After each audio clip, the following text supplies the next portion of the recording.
Hi, my name is Lindsay McCracken. I teach ninth grade language arts at Bonner Springs High School in Bonner Springs, Kansas. Prior to this year, I taught at the middle school in Bonner. So I was at the 8th grade level for 2 years and the 7th grade level for a year. And then before that, I taught at Kansas City, Kansas at Wyandotte High School. So I've had kind of a variety of experiences within secondary education.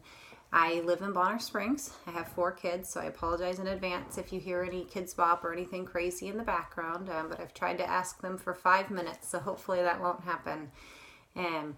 Within my school district, in addition to teaching language arts, I plan and facilitate the majority of our literacy PD at the secondary level, and then also some PD for the district level as well, kind of just whatever they ask me to come up with because it's something that I really enjoy doing.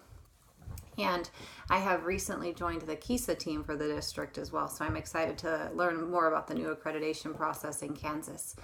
I work with KSDE in a variety of ways. I'm on the 2017 English Language Arts Standards Writing Committee, and then I also am on the committee that works with the virtual communities of practice. So we kind of put professional development out for teachers around the state in a variety of literacy related areas. So that's been really great experience as well.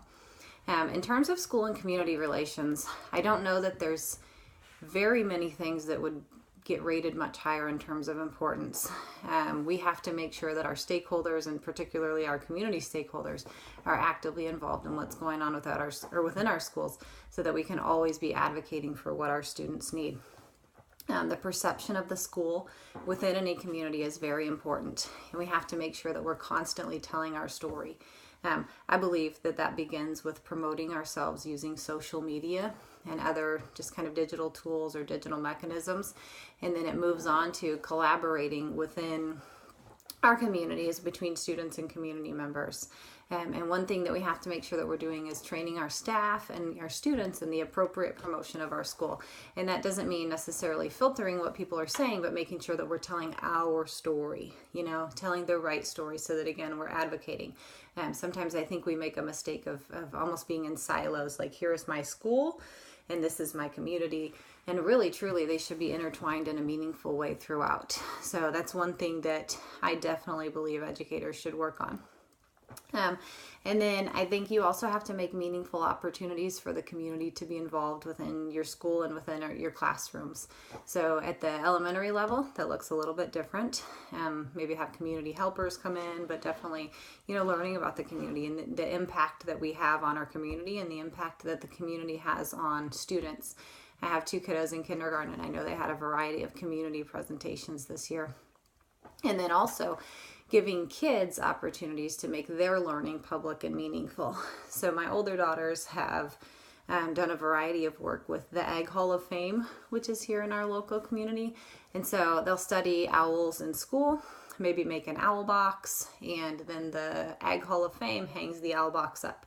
So that's been really huge for our kids to be able to go and see, there's my owl box. Or they did the same thing with beehives and bee studies, and now they have a pollinators unit that is used at the Ag Hall of Fame. And so I think that's just a great opportunity for kids to be involved in the community, and obviously the professionals from the Ag Hall of Fame to come and be involved in our schools. And then I think that at the secondary level, it just looks a little bit different. So maybe it starts with a job shadowing opportunity or a mentoring partnership, and then kids have the opportunity to go out in the community and do something meaningful. You definitely have a variety of options to choose from. You just want to make sure that you're actively involving the community in learning in a meaningful way. So a lot of schools have site councils where community members come in and converse or discuss important things that impact the school. And recently our 2020 leadership team was able to go out and make a presentation to a local engineering firm to get a grant to build a trophy box. And the students took away a very powerful message from having to create the presentation, go out and present to the engineers, and then their takeaways were immense. So that was a really great opportunity for them. One thing that I think a lot of people don't understand or sometimes misunderstand is that when you work in a school, the people that you work with have to feel like you're invested in the community. And you have to make sure that you're making them feel that way, as well as that you're making that investment so that the feeling is mutual and the feeling is valid. I believe that school and community relationships are very important, and finding meaningful ways to intertwine them is very important to the success of a school. So I'm looking forward to learning with everybody this semester. Thanks.